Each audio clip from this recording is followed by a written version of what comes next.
Hey guys, hey, since we've been talking about making 25 Stevens cases from 22 Hornet, I'm at the lathe right now. I thought I'd show you just how I turn the belt off on these.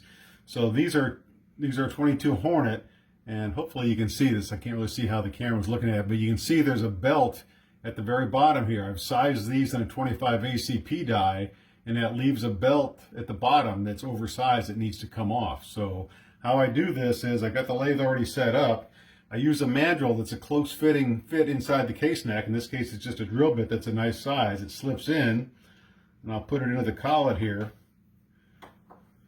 And I will run the tailstock up with a live center in it. Tighten it up. And I'm going to turn this little belt off. Now, some of you may notice I've got a parting tool. You wonder why I got a parting tool.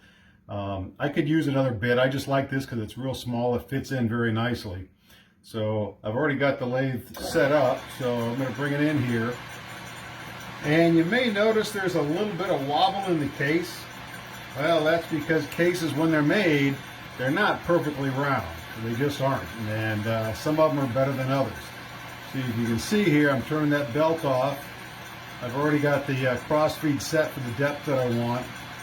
And I'm going to go back and forth maybe 3 times just over that area because this case flexes. It's brass tubing and it flexes. So each time I bring it back and forth, it takes maybe another half a thousandth off.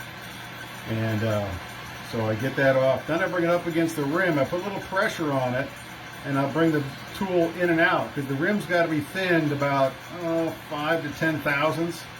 So I just do this to thin the rim a little bit. And that's usually all it takes. All right, so there I've cut it.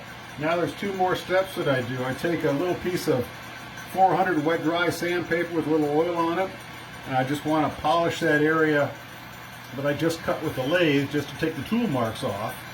And I just let it, while it's spinning, I hit it for about 10 seconds or so. And then I use paper towel. Never use a rag here on the spinning equipment. It's a piece of paper towel because if it catches, it'll tear. And I just clean off the grit from the sandpaper, and then I've got a little bit of I've got a little tiny rag which I do use here with some Mother's aluminum polish, which is wonderful for steel and brass. And I'm just going to polish the case while it's spinning. I'm just going to polish the full length of it, give it about 10 seconds or so. That cleans it up nicely, gets a nice smooth finish. All right, and then again, paper towel again, clean off the polishing compound and clean the case, and that's it. Go ahead and take it off, pull it out of here, pull it off, and there is the finished case. Hopefully you can see this. So it's all cut to fit. Now all I got to do is finish expanding the neck and then trim it to length, and it'll be ready to load. So that's just how I cut down and turn down the base on the 22 Hornet as I make them into 25 Stevens rimfire. All right, hope you find that helpful.